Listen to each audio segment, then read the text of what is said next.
Vamos a dar comienzo al estudio de esta mañana. Gloria a Dios que nos permite un nuevo día, un día domingo, 15 de octubre, según yo, a menos que me esté perdiendo.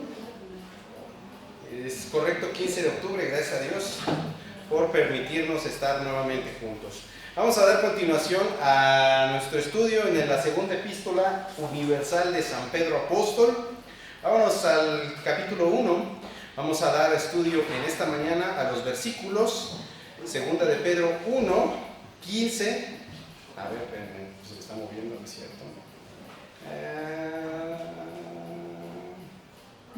9 al 15.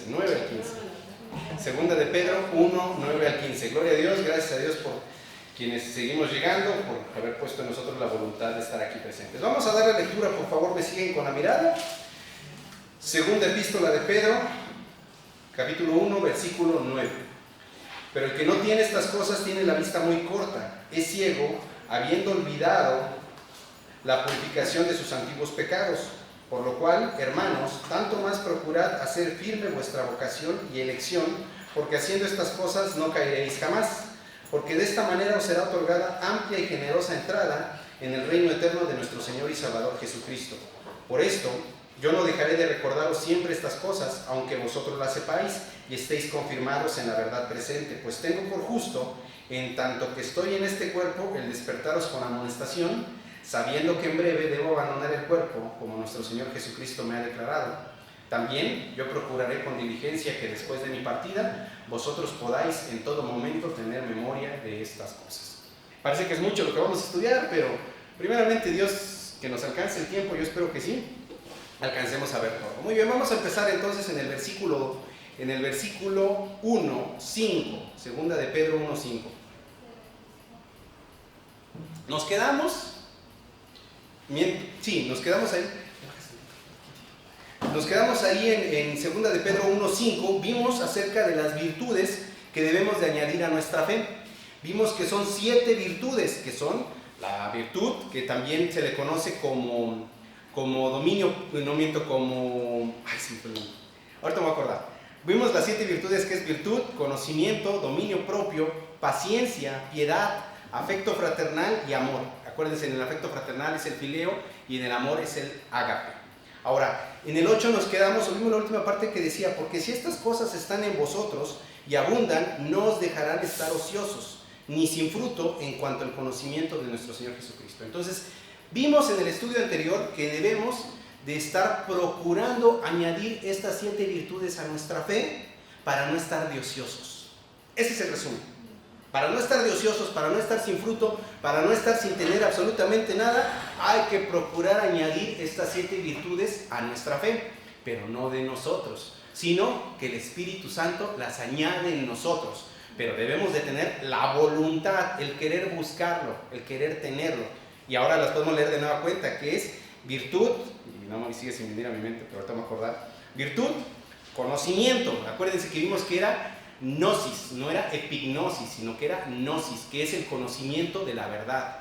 Tener dominio propio, es decir, un autocontrol de nosotros mismos. Ciertamente muchos de nosotros, a veces el carácter que tenemos puede ser explosivo, puede ser muy repentino y de la nada, ¡pum!, reventamos. Y muchas veces la respuesta, nosotros decimos, pues es que yo soy así.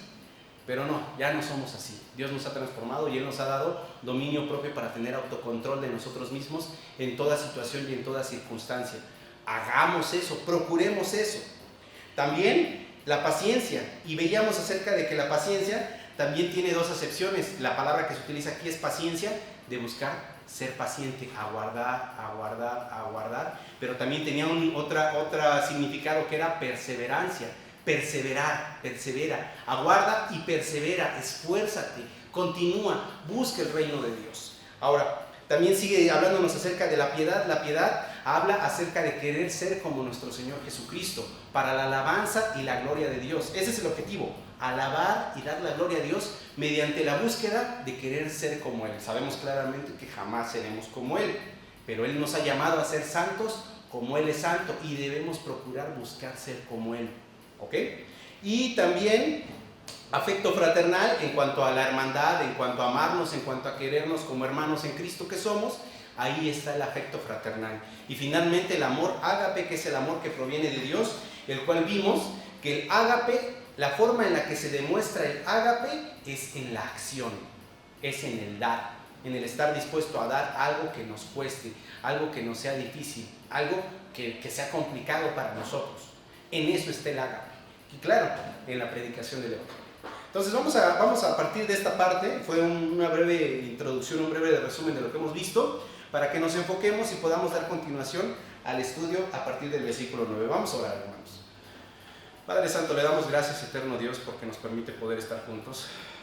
Gracias, bendito Señor, por la dicha que nos da de existir, por la vida, por la salud, Señor, por la fuerza que nos da, por este alimento, Señor, que es su bendita palabra. Gracias, Padre, por haber puesto en nosotros el poder venir, Señor, para conocerle un poco más, Señor, poder llegar a la epignosis, Señor, el total conocimiento de su persona. Guíenos, por favor, Señor, en sabiduría, en entendimiento, según su voluntad, Padre Santo. Le rogamos por sus iglesias locales, Señor, que están distribuidas en el mundo, Señor, su iglesia universal, para que, por favor, Señor, todos los que nos estamos congregando hoy, Señor, sea para la alabanza y la gloria de su nombre. Agradecemos, pues, por esta dicha que nos da, Señor, y por la oportunidad que aún tenemos de congregarnos libremente. En el nombre de su Santo Hijo unigénito, le ruego, por favor, úseme para que hable su palabra y no mis ideas ni mis pensamientos. Mi Señor y Salvador Cristo Jesús, le doy gracias. Amén. Entonces vamos a empezar en 2 de Pedro 1.9. 2 de Pedro 1.9 dice: pero el que no tiene estas cosas tiene la vista muy corta, es ciego, habiendo olvidado la purificación de sus antiguos pecados. Bueno, vimos en los versículos del 8, vamos a ver de hecho desde el 8, ya lo vimos desde el 8, que dice que debemos de abundar y de buscar estas cosas. Pero desde el 8 hasta el 11, Pedro nos hace hincapié en que debemos de tener una decisión o tomar una decisión. ¿Cuál? ¿Una decisión positiva o una decisión negativa? La decisión negativa es decir, no voy a preocuparme por aplicar estas 7 virtudes en mi fe. Me vale, no me importa. Si llegan, bueno, y si no, no me importa. Y la positiva es, voy a procurarlas. Lamentablemente, en la mayoría de los cristianos actuales, tomamos la decisión negativa. Ya Dios me salvó, ya el Señor me rescató, y ya. Me salgo al mundo a vivir de nuevo como vivía o a andar como Dios me dé entendimiento. No me preocupo por las cosas de Dios, no me interesan. Digo, ya soy salvo, Dios prometió que me iba a salvar y ya soy salvo, y ya. Tristemente es lo que muchos cristianos hacen. Debemos de procurar, como nos dice Pedro, buscar el aspecto positivo, que es buscar que el Espíritu Santo haga su obra en nosotros y buscar aplicar estas 7 virtudes a nuestra fe. Es lo que debemos de estar procurando. Para eso nos llamó Dios a salvación. Pedro es muy claro y dice: aquel que ha hecho la elección negativa es ciego. El que ha hecho esta elección es ciego y no ha tenido en cuenta la purificación de sus pecados. Es decir, no le importó que haya sido purificado. No le importa. Simple y sencillamente dice: pues ya soy salvo, ya. Ciertamente Pedro está hablando acerca de la esterilidad en la vida de algunos miembros de la iglesia. Y esto se ve directamente evidenciado en la falta de servicio hacia Dios o incluso en el entusiasmo hacia Dios. ¿Qué significa la falta de servicio? No necesariamente usted debe de venir aquí y ser un diácono, ser un pastor, convertirse en una pastora, no. Pero es buscar el servicio a Dios. Claramente sabemos que Dios nos ha llamado a todos sin distinción a predicar el Evangelio. Pero hermano, yo no sé cómo predicar el Evangelio. Bueno, hermano, hermana, ¿y usted se ha preocupado por investigar cómo hacerlo? ¿Acaso usted ha tomado el tiempo suficiente para decir: quiero aprender y predicar el Evangelio para que cuando tenga una oportunidad de hablarle a alguien más el Evangelio, yo poder servir a Dios de esa manera? Porque eso es a lo que Dios nos ha llamado a todos los que somos salvos, a predicar su Evangelio. Entonces, se ve tristemente evidenciado que hemos tomado la elección negativa porque no servimos a Dios, no procuramos las cosas de Dios. Pero no solo eso, sino que tampoco tenemos entusiasmo por las cosas de Dios. No nos emociona venir a Dios, no nos emociona servir a Dios, no queremos servir a Dios. Lo tenemos como en un segundo, un tercero, un cuarto, un quinto, un sexto, un séptimo, un 10º término, Dios en nuestras vidas. Dios tiene mucha misericordia de todos nosotros, muchísima, muchísima misericordia del hombre. Bástenos lo que ahorita nos está pasando. El simple hecho de que hayamos nacido como mexicanos es misericordia de Dios. ¿Por qué? Porque ahorita vemos lo que está pasando en Israel, porque vemos lo que está pasando en Gaza, porque vemos lo que está pasando con toda la humanidad en otros lados, en otras regiones, pero gloria a Dios nos concedió nacer en México, donde tenemos la libertad de tener esas puertas abiertas de par en par y de poder estar predicando la palabra de Dios sin que entre un fulano y nos acribille aquí. ¿Pero acaso eso nos importa? No, hemos tomado la decisión negativa de decir, ay, otra vez ir a la iglesia, ay, otra vez leer de Dios, ay, no, yo no quiero servir a Dios, no me preocupo por el evangelio, no me preocupa conocerlo, no me preocupa llevarlo a nadie, no. Es lo que nos está diciendo Pedro, somos ciegos porque hemos olvidado la purificación de nuestros pecados. ¿Qué debemos hacer entonces? Segunda de Corintios 13:5. Segunda de Corintios 13:5 dice: examinaos a vosotros mismos si estáis en la fe, probaos a vosotros mismos, o no os conocéis a vosotros mismos que Jesucristo está en vosotros, a menos que estéis reprobados. Una vez más, este versículo. ¿Por qué? Porque este versículo nos inquiere y nos llama a meditar en nuestra propia salvación. Analízate a ti mismo. No te va a evaluar el hermano Omar, no te va a evaluar el pastor Jerry, no te va a evaluar la hermana Itzel para saber si estás en salvación. No, nadie de nosotros te va a evaluar. Tú debes evaluarte por ti mismo. Tú analízate a ti mismo si estás en Cristo Jesús, si es que eres salvo. A menos que estés reprobado, tú vas a saber si estás en Cristo o no estás. Y si estás en Cristo, procura las 7 virtudes para que no seas ciego. Procúralo. Si has estado en el aspecto negativo, ya basta del aspecto negativo, ven al aspecto positivo y sirve a Dios. Interésate por las cosas de Dios. Es lo que se nos está llamando por parte de Pedro. Ahora,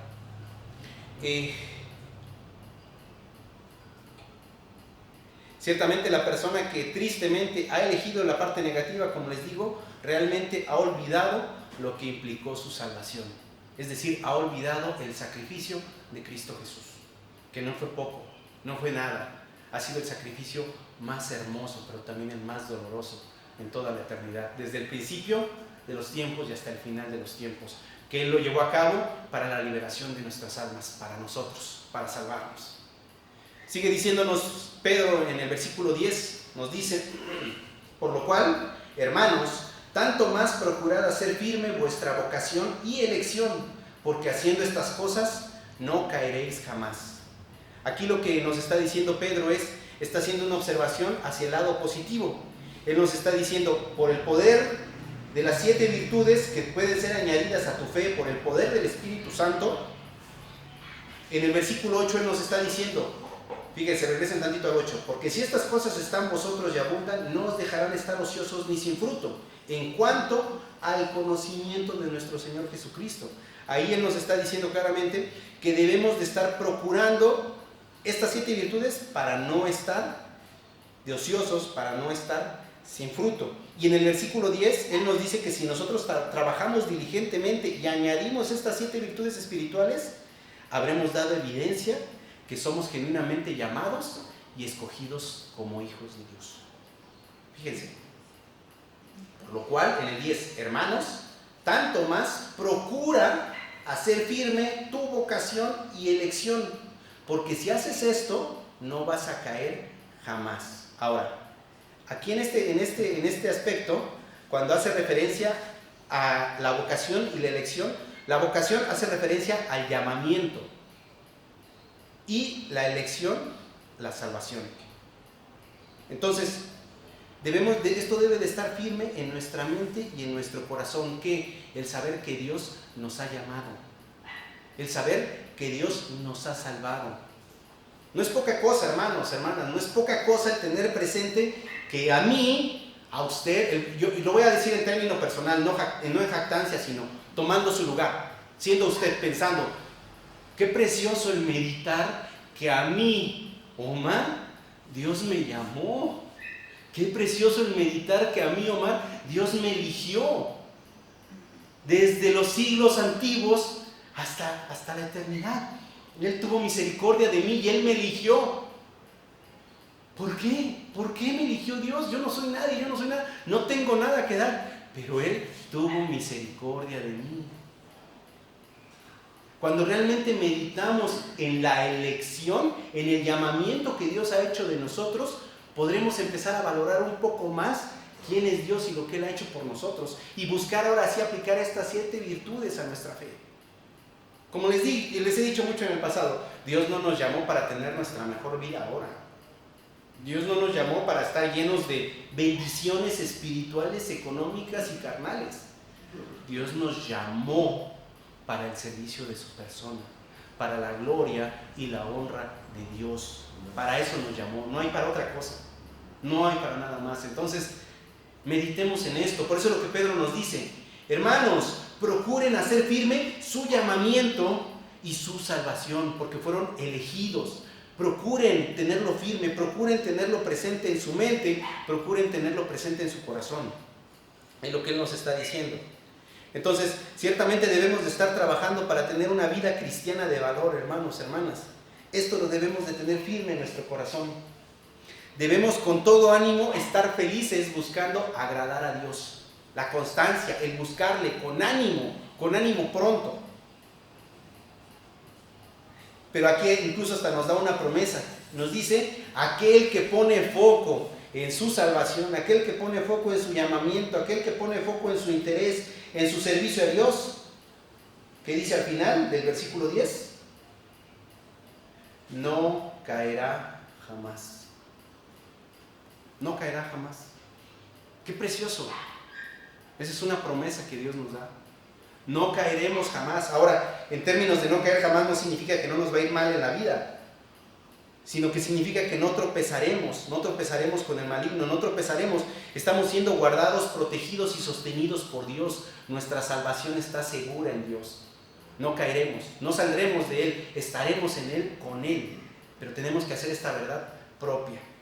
Y en 2 de Pedro 1:11 sigue diciéndonos Pedro: porque de esta manera os será otorgada amplia y generosa entrada en el reino eterno de nuestro Señor y Salvador Jesucristo. Fíjense, nos dice que si nosotros nos esmeramos en esto, nos va a ser dada una amplia y generosa entrada. Es decir, una entrada total al reino de Dios. Sabemos que nuestro Señor Cristo Jesús nos rescató. E incluso Él dijo: voy a preparar morada para ustedes. Y cuando yo regresare, yo os tomaré a mí mismo. Es decir, Él va a tomar a los que estamos en su nombre, a los que estamos en Él, para que estemos en el reino juntamente con Él. Vamos a estar tanto en el reino milenial, gobernando con Él, pero también vamos a estar en su reino eterno, eternamente con Él, eternamente y para siempre en Él y con Él. Eterno. No podemos alcanzar a vislumbrar nuestra mente, entender lo que significa la eternidad. Pero lo que nos dice: van a tener una total entrada, sin restricción. ¿Por qué? Por Cristo. No significa que yo tenga que hacer algo para poder entrar en el reino. Ya entré en el reino por causa de Cristo, no por mi causa. Pero también sabemos que en aquel día pasaremos por un juicio. Y en ese juicio, el juicio del tribunal de Cristo, van a ser revisadas nuestras obras como creyentes. Van a ser revisadas nuestras obras como cristianos. Y si nosotros nos presentamos sin fruto delante de Dios, salvos por Cristo, sí, pero sin fruto. Salvos, pero sin nada que ofrecer a Dios. Salvos, pero diciéndole a Dios: pues Señor, pues me llamaste, pero pues soy un siervo inútil. Inútil, completamente inútil. No sirve, no serví, no hice nada para lo que me llamaste. Sí, Señor, yo sé que me dijiste varias veces que hiciera, pero yo no quise. Sí, Señor, sé que me mandaste a hacer las cosas, pero yo me resistí y puse pretextos. Es que, Señor, tenía que ir a trabajar. Es que, Señor, tenía que ir a comer. Es que, Señor, iban a jugar las Chivas. ¿Qué quieres que hiciera, Señor? Iban a jugar las Chivas. Es que, Señor, si yo no iba, tal día iba a ser el único día en el que doña Chonita iba a vender pozole, Señor. ¿Qué iba a hacer? Pues ni modo de no ir. Señor, es que era el cumpleaños de fulanito. Señor, es que tú sabes, Señor, por eso no lo hice. ¿De verdad creen que podremos de dar esos argumentos al Rey de Reyes y al Señor de Señores en su presencia majestuosa y santa, en su presencia majestuosa y abrumadora? Yo creo que incluso hasta nos vamos a quedar callados y tener miedo, y vamos a darnos cuenta del tiempo que desperdiciamos. Entonces el tiempo es hoy, el momento es ahora. Servir a Dios, buscar a Dios, agradar a Dios, alabar a Dios, glorificar a Dios. Ese es el objetivo. Si prestamos atención aquí también algo interesante, miren, como aquí dice Pedro, él está hablando de que nos será otorgada una generosa entrada en el reino eterno de nuestro Señor y Salvador Jesucristo. Pero si nosotros prestamos atención, Pedro no está hablando acerca del rapto. Él está hablando acerca del reino eterno de Dios. ¿Por qué Pedro no hizo referencia al rapto o al arrebatamiento? Bueno, Pedro sabía que no iba a ser arrebatado. Si ustedes prestan atención, Pablo incluso, cuando es en Tesalonicenses, si mal no recuerdo, que en Tesalonicenses ya estaba corriendo el rumor de que Cristo Jesús ya había venido y que la iglesia se había quedado. Y que muchos ya estaban preocupados diciendo, pues es que el Señor vino y me quedé. Y Pablo dice, no, tranquilos, el Señor aún no ha venido, tranquilos. Y él empieza a explicarles cuáles van a ser las señales cuando el Señor Jesucristo venga. Pablo estaba pensando en el arrebatamiento. Él pensaba incluso que podía él estar en el mismo arrebatamiento. Él también lo pensaba. Pero Pedro no. ¿Por qué Pedro no lo pensaba? Bueno, Pedro sabía claramente que él se iba a quedar hasta el día de su muerte. ¿Por qué? Por causa de lo que le declaró el Señor Jesús. Lo vamos a ver un poquito más adelante. Recordarán, y lo vamos a ver aquí precisamente, un poquito más adelante. Pero Pedro sabía claramente que él no iba a ser arrebatado. Pedro sabía que él iba a morir.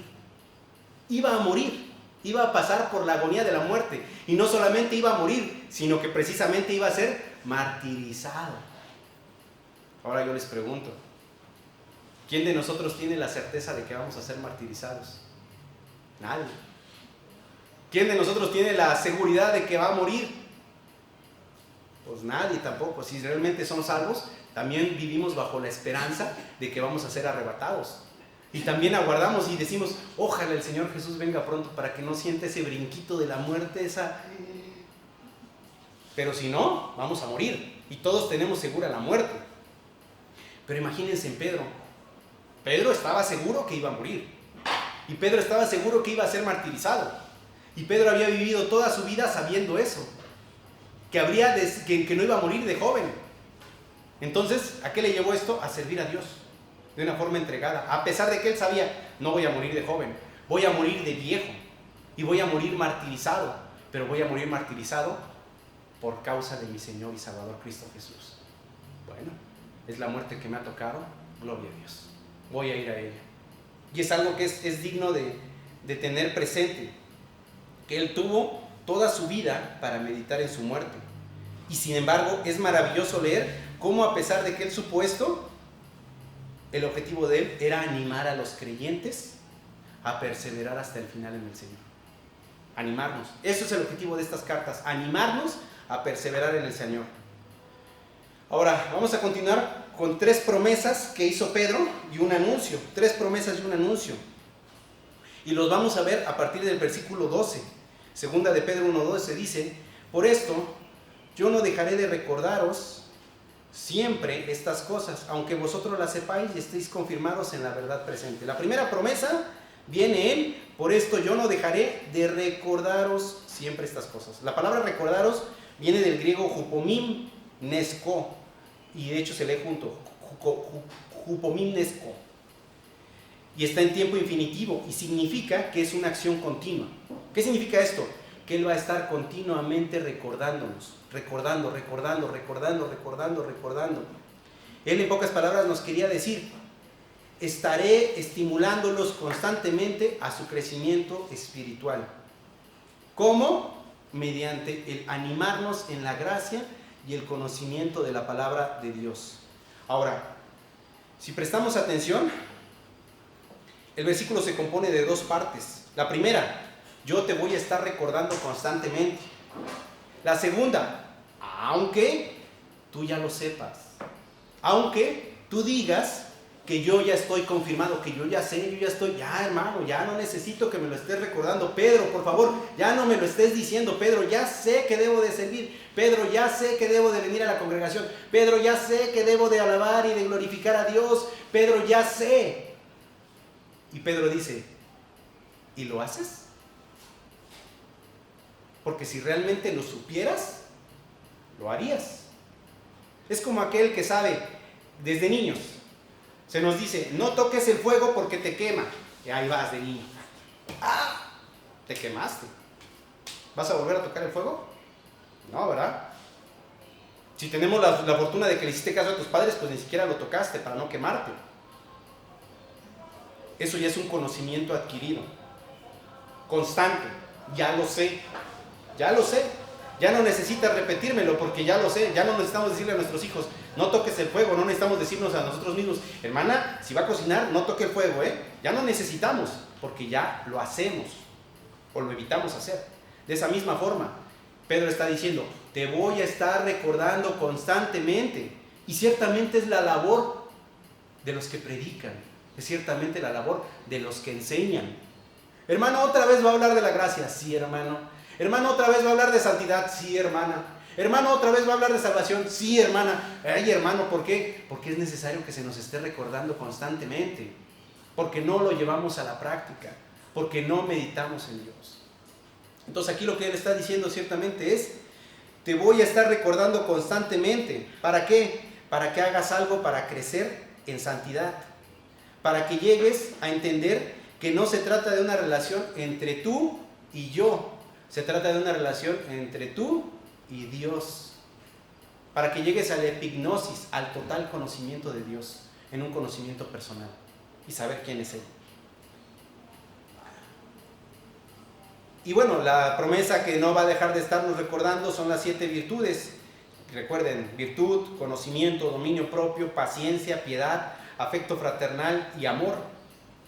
Y el estar procurando nuestro llamamiento y nuestra salvación para no caer jamás. La segunda promesa, Pedro la expresa en el siguiente versículo 13. En el siguiente versículo número 13 dice, pues tengo por justo, en tanto que estoy en este cuerpo, el despertaros con amonestación. Despertaros viene del griego deigeiro y es una palabra descriptiva que significa literalmente levantar, incitar o agitar. Y así como el mar o el océano es agitado por una tempestad y se aplica en este tipo de palabras, es decir, que es agitado, de esa misma manera nosotros debemos de ser agitados por las prédicas, por las enseñanzas, por nuestro deseo de venir y de conocer a nuestro Señor Dios. ¿Para qué? Para ser despertados, para no estar más durmiendo, para no estar más aletargados, para no estar más sin fruto, para no estar de ociosos. Para eso, dice Pedro, mi objetivo es despertarte, levantarte, incitarte. Y también en este caso Pedro lo dijo, mientras yo siga con vida, no voy a detenerme de levantarlos, de enseñarles, de animarles, mediante el recordarles las cosas preciosas de la palabra de Dios.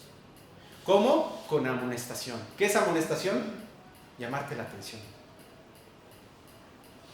Tristemente, no solo pasa en esta congregación, pasa en todas las congregaciones. En todas, y lo he visto en todas. Que si un hermano o una hermana no está haciendo bien las cosas y un pastor o el pastor o un hermano o una hermana en Cristo con un nivel de espiritualidad o de santidad un poco más elevado viene y habla con el hermano y le dice, hermano, hermana, le invito a que no haga esto, hermano, hermana, no haga aquello, por la gloria de Dios, tenga en cuenta su testimonio. La reacción del hermano o hermana debería decir, ok hermano, ok hermana, tendré presente lo que me dice y voy a analizar mi propia vida. Y si en el análisis yo digo, es verdad, estoy fallando, es verdad, estoy haciendo las cosas mal, voy a cambiarlas. No para agradar a ese hermano o para agradar a esa hermana, para agradar a Dios. Esa debiera de ser nuestra actitud. Pero tristemente nuestra actitud es, ¿y tú quién te crees? Ay, ahora resulta, pues, si tú eres más hipócrita que yo, uy, no, vámonos, estos ni sirven, vámonos, me voy a cambiar de congregación, aquí se predica pura cosa, aquí nada más me andan regañando, aquí ni siquiera son santos, uy, ¿cómo ves? Me anda llamando la atención y ni ha visto cómo andan sus hijos, ni ha visto cómo anda él, ni ha visto cómo anda su esposa, ni ha visto, él mismo, ¿ya lo viste? Uy, no, la verdad es que yo no me siento cómodo ahí, no, y se van. La amonestación es para eso. Nadie que está aquí es santo, nadie. La iglesia es un grupo de pecadores, eso es la iglesia. Todos somos pecadores, yo soy pecador, yo no soy mejor que usted, ni usted es mejor que yo. Todos somos iguales en nuestro pecado. Pero nos exhortamos unos a otros para crecer en santidad, para crecer y agradar a Dios. Ese es el objetivo. Ese es el objetivo. Entonces, vamos a ser despertados en amonestación y tengamos presente aquello que se nos dice. Tengamos presente si es que es real y meditar en nuestras propias vidas para corregirlo. Entonces, ya vimos dos promesas. Aquí están las dos promesas, la tercera no viene junta. Aquí es donde entra el anuncio. Y terminando el anuncio, viene la promesa, la tercera promesa. Ahora, el anuncio es en 2 de Pedro 1:14. Dice, sabiendo que en breve debo abandonar el cuerpo, como nuestro Señor Jesucristo me ha declarado. Ahora fíjense, aquí Pedro nos da un cuadro muy gráfico de lo que realmente es la muerte del cristiano. Él, al hacer este cuadro, nos va a mostrar nos va a señalar dos importantes hechos acerca de su propia muerte. El primero dice que la tiene muy cerca. ¿Cómo? Sabiendo que en breve debo abandonar el cuerpo. Sabiendo. Yo sé que en breve debo abandonar el cuerpo. Y creo que es una realidad que nos pasa. A través de los años, hermano, hermana, y sé que a usted le pasa exactamente igual. Usted no es, y lo hablo a mis hermanos que ya tenemos algunos años encima. Cuando éramos más jóvenes no teníamos tan en cuenta la muerte, no la teníamos tan presente. Pero mientras más van pasando los años, más está presente en nuestra mente la muerte. Más nos damos cuenta que aquel inicio se va acortando y que cada vez falta menos para llegar a aquel día. Lo sabemos. Y también pensamos, quiera mi Señor Jesús venir antes de que llegue mi muerte. Porque les digo, tenemos un miedo natural a la muerte. Lo tenemos, es natural, todos lo tenemos. Pero la diferencia radica en que nosotros tenemos la esperanza gloriosa de Cristo Jesús. De que Él venga y nos lleve antes de nuestra muerte. O incluso si morimos y nos duela ese poquito, nos duela ese mucho, vamos a despertar en gloria para vida eterna con Él. Pero aquí, como les digo, Pedro sabía. ¿Por qué lo sabía? Él le está diciendo, sé que en breve debo abandonar el cuerpo, porque ya era anciano, porque el Señor se lo había declarado. Sé que en breve debo abandonar el cuerpo. Sé que en breve. Y en segundo, Él nos declara cómo va a ser ejecutado. Dice, como nuestro Señor Jesucristo me ha declarado. Él está diciendo aquí claramente, yo sé que estoy cerca de mi muerte y sé cómo voy a morir, como Cristo me lo ha declarado. Y he tenido toda mi vida después de mi Señor Jesucristo para meditar en cómo va a ser. Y esta declaración, vamos a leerlo, se refiere a Juan 21, 18 al 19. Vamos a leerlo, Juan 21, 18 y 19. Juan 21, 18 y 19. Voy a darle lectura, me siguen con la mirada. Después de su desayuno con el Señor en la ribera, Jesús le dijo, de cierto te digo, cuando eras más joven, te ceñías e ibas a donde querías. Mas cuando ya seas viejo, extenderás tus manos y te ceñirá otro, y te llevará a donde no quieras. Y Juan explica el significado de estas palabras, añadiendo en el versículo 19, dando a entender con qué muerte había de glorificar a Dios. Y dicho esto, añadió, sigue. Bueno, esta porción de Juan hace referencia a la resurrección de Cristo. Para este momento Cristo Jesús ya resucitó y está delante de sus apóstoles. Es cuando hace el llamamiento a ellos en la riviera del río. Cuando ellos habían regresado a pescar, Jesús los llama. Y Jesús le declara esto a Pedro. De cierto te digo, que ahorita te ciñes, ahorita vas a donde quieres, pero cuando ya seas viejo, vas a levantar las manos y otro te va a ceñir, te va a vestir y te va a llevar a donde tú no quieres ir. ¿A dónde? A ser muerto, a tu muerte. Según la tradición dice que Pedro murió crucificado de cabeza. Hay otros que dicen que Pedro murió igual crucificado como Jesús, pero que él no se atrevió a levantar el rostro al cielo. ¿Por qué? Porque no se sintió digno de levantar los ojos hacia Dios. Pedro, este Pedro de quien estamos estudiando, él fue ejecutado por crucifixión, pero en toda su vida no dejó de insistir en servir a Dios. Y no dejó de insistir en procurar que nosotros fuésemos, incluso no solo los de su tiempo, sino también ahora, fuésemos llamados a meditar en las cosas del Señor. Ahora, como les digo, ciertamente nadie aquí sabe cómo hemos de morir. Ninguno de nosotros sabemos. Ninguno de nosotros sabemos cómo seremos llamados a la muerte. Pero una cosa es segura, y es que la muerte física es inminente. Muy pocas veces hablamos de muerte, o procuramos no hablar de muerte, porque como les digo, por naturaleza nos espanta. Pero es una realidad. No está ligado a nuestra edad. No significa que porque tenga 60 años, 70 años, voy a morir antes que uno de 10, o que uno de 3, o que uno de 20. No está ligado. Pero ciertamente mientras más pasa el tiempo, como les dije, más nos hacemos conscientes del día de nuestra muerte. Y aquí algo es claro. Es inminente que ese día va a llegar a menos que el Señor Jesucristo venga antes. Y en Hebreos 9:27, lo que ya sabemos, le voy a dar lectura. Hebreos 9:27 dice: y de la manera que está establecido para los hombres que mueran una sola vez y después de esto el juicio. O en el caso de Primera de Reyes 2, 1 y 2, Primera de Reyes 2, 1 y 2 dice: llegaron los días en que David había de morir, y ordenó a Salomón su hijo, diciendo: yo sigo el camino de todos en la tierra, esfuérzate y sé hombre. ¿Qué dijo David? Yo sigo el camino de todos en la tierra, de todos los que están en la tierra, de todos los que tienen vida. ¿Cuál es ese camino? El camino que todos estamos siguiendo es el camino a nuestro sepulcro, es el camino al cementerio. Ese es el camino, en esta carne, aclaro, porque sabemos que nuestro camino es con Dios, pero en esta carne estamos siguiendo el camino al cementerio.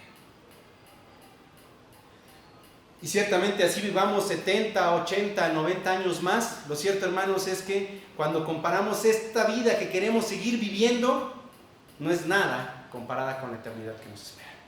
Entonces, esa es la esperanza gloriosa que tenemos, que cuando muramos estaremos en el Señor, nuestro Señor, Cristo Jesús. Ahora bien, tristemente, el pensar en la muerte, como les decía, nos da o nos hace sentir mal, nos hace sentir tristes. Pero esto se alivia cuando meditamos en cómo es que Pedro y Pablo expresan esta muerte. Para eso Pedro utiliza dos palabras, y si prestaron atención en el versículo 14 dice: sabiendo en breve que debo abandonar. Ahora, en la palabra abandonar viene del griego apótesis y significa literalmente despojarse o abandonar, como tal, despojarse. Y esto habla acerca de lo que vamos a hacer los cristianos al dejar este cuerpo físico que nos retiene sobre esta tierra. También Pablo en 2 de Corintios 5:1, por eso les decía que lo dice tanto Pedro como Pablo, en 2 de Corintios 5:1 dice: porque sabemos que si nuestra morada terrestre, este tabernáculo, se deshiciere, tenemos de Dios un edificio, una casa no hecha de manos, eterna en los cielos. Ahora, la palabra que aquí utiliza Pablo es eskenos, para hablar de tabernáculo, y significa choza, carpa, un lugar para vivir. Entonces ahora, si juntamos estas dos palabras que dice: debes de abandonar el tabernáculo, debes de abandonar la choza, debes de abandonar la tienda, debes de abandonar el lugar que usas para vivir. Fíjense, está poniendo una aclaración muy determinante, que es: tú no vas a morir, tú no te vas a quedar ahí, lo vas a abandonar, lo vas a dejar, vas a abandonar el tabernáculo. Ahí se va a quedar el tabernáculo. ¿Dónde se va a quedar el tabernáculo? En el sepulcro. ¿Dónde? En la tumba. Ahí se va a quedar el tabernáculo.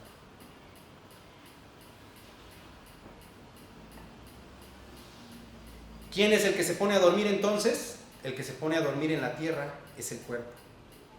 Y la palabra griega que se utiliza para dormir es koimao, y significa figuradamente morir, poner a dormir, acostarse, y en el griego clásico quiere decir acostarse en cama. Muchas sectas, hermanos, hermanas, creen que el alma es la que duerme. ¿De dónde lo toman? Bueno, tenemos el caso de Esteban. ¿Se acuerdan que cuando Esteban fue apedreado? Dice que al final de que él declaró a Israel todo lo que Israel era, al final dice que él fue apedreado y elevó los ojos al cielo, y aquí el cielo se abrió y vio al Señor sentado en el trono. Y dice entonces que después de esto él durmió. Y muchos consideran, ahí está, ya ves, te vas a dormir, el alma se va a dormir. No, el que se va a dormir es el cuerpo, el alma no, el alma vive. El alma que ha sido rescatada vive eternamente para Dios, vive. Entonces, pero también debemos de tener presente que el cuerpo es sensible, que el cuerpo es débil. Y tener presente que el día de la resurrección, el que va a resucitar es el cuerpo, no el alma. Cuando nosotros morimos, nosotros vamos al cielo con Dios.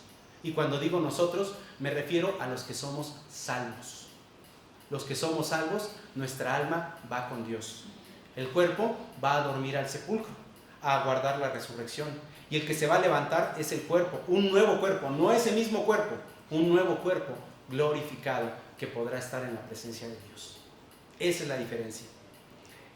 Y les iba a decir, la palabra resurrección que se utiliza es anastasis y significa parado, es decir, que se tiene que parar. Y sigue diciéndonos en segunda de Pedro 1:15, el último versículo que nos queda, dice: también yo procuraré con diligencia que después de mi partida vosotros podáis en todo momento tener memoria de estas cosas. Ahora les decía que Pedro hablaba en dos palabras específicas. La primera, como les mencioné, era abandonar, y esta segunda palabra es partida.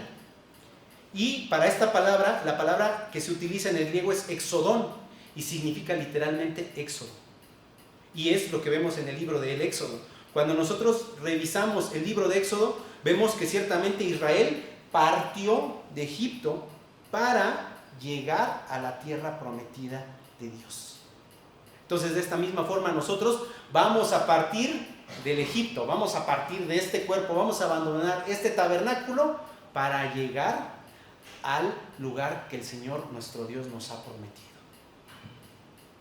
Hasta en eso el Señor nos da tipos y nos muestra cuán misericordioso es con nosotros. Ciertamente vamos a partir de esta vida, pero estaremos en la eternidad con Él. Y de tal manera, como les digo, que si juntamos apótesis con exodón, descubrimos entonces que la muerte para el creyente, según la descripción de Pedro, es simplemente dejar el cuerpo físico de esta vida para llegar a la presencia de nuestro Señor y Salvador. Hermano, hermana, tenga usted presente esto. La muerte para el cristiano no es llegar al abismo, no es llegar a las tinieblas, no es llegar a la oscuridad. Muchas veces puede que pensemos eso. El día de mi muerte cerraré los ojos y estaré en tinieblas. El día de muerte cerraré los ojos y estaré en oscuridad. No, hermano, no, hermano. Los que hemos sido llamados a Cristo Jesús hemos sido llamados a su luz y a la eternidad en vida con Él. Pobres, miserables de aquellos que mueren sin Cristo. Por eso es necesario poner atención en lo que Pedro nos dice. Ven y sirve, ven, obedece el llamamiento, háblales a los demás, predícales la verdad, diles la verdad, para que no mueran en sus delitos y pecados y su despertar no sea en tinieblas, en sufrimiento, en llanto ni en dolor. Ese es el punto, hermanos, hermanas. Pablo escribió en 1 Corintios 15, 55 al 57. 1 Corintios 15, 55 al 57 dice: ¿dónde está, oh muerte, tu aguijón? ¿Dónde, oh sepulcro, tu victoria? Ya que el aguijón de la muerte es el pecado y el poder del pecado la ley. Mas gracias sean dadas a Dios, que nos da la victoria por medio de nuestro Señor Jesucristo. Él nos da la victoria en Cristo Jesús. Finalmente, hermanos, hermanas, la tercera promesa que está escrita aquí también, donde Pedro escribe: yo también procuraré con diligencia que después de mi partida vosotros podáis en todo momento tener memoria de estas cosas. Ciertamente Pedro lo cumplió. ¿Cómo? Primera epístola de Pedro y segunda epístola de Pedro, de forma directa. Pero no solo ahí. Sabemos, porque los eruditos, siempre me molesta esa palabra, pero Las personas que han estudiado lo suficiente, sí, es que soy de la idea de que nadie es erudito, simplemente tienen más conocimiento que otras personas en ciertas áreas. Pero aquella persona, estas personas concuerdan en que el libro de Marcos fue escrito en su mayoría por las experiencias que Pedro vivió al lado de Cristo Jesús. ¿Por qué? Porque Marcos fue un discípulo también de Pedro. Entonces, cuando nosotros leemos Marcos, es lo que Pedro vivió con Cristo Jesús. Así como cuando leemos Juan, que él escribe acerca de lo que él vivió con Jesús, así es Marcos, similar. Entonces, ¿qué hizo Pedro? Se esforzó, cumplió con lo que él dijo. Me voy a esforzar diligentemente para que ustedes tengan en todo momento memoria de estas cosas. ¿Cómo? Mediante la palabra de Dios. Y no solo las epístolas que él escribió y Marcos, sino toda la Biblia en general. Esa es la función, que nos tenga en la memoria las cosas a las que Dios nos ha llamado, el sacrificio que Dios hizo y la salvación que él ha hecho por nosotros. Hermanos, conclusión.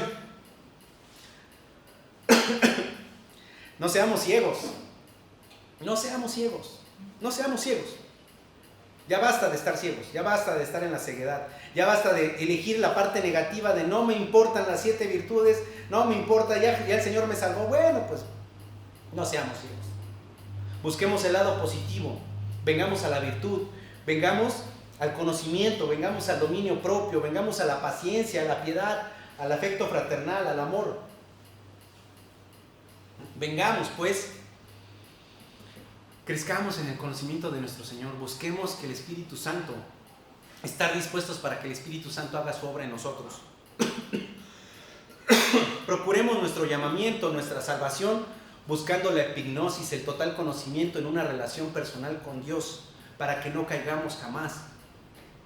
Y entendamos que si cuidamos esto, tendremos una amplia entrada al reino de Dios. No significa que va a estar bloqueada. Tenemos ya por Cristo Jesús, como les decía. Pero el poder presentarnos delante de Dios y decir: Señor, usted me llamó, usted me pidió, yo hice. Usted me mandó, yo obedecí. Aquí está, Señor, para la gloria y la honra de usted. Procuremos eso. No hay que tener miedo a la muerte. Tenemos vida eterna. No hay que tenerle miedo a la muerte. Y hay que meditar en las promesas que nos son dadas por medio de la palabra de Dios, que vimos que la primera promesa fue de Pedro, recordándonos. La segunda promesa fue despertándonos. Y la tercera promesa fue para que podamos tener en memoria estas cosas.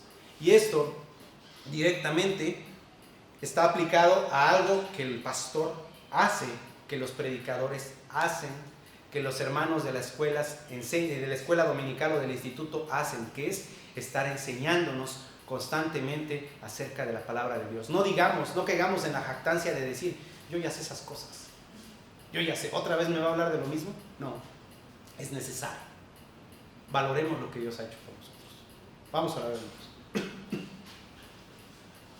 Padre Santo, le doy gracias, Señor Dios, porque nos permite poder estudiar esta epístola que usted mandó por medio de nuestro hermano Pedro. Gracias, Señor, por haber tenido misericordia de nosotros.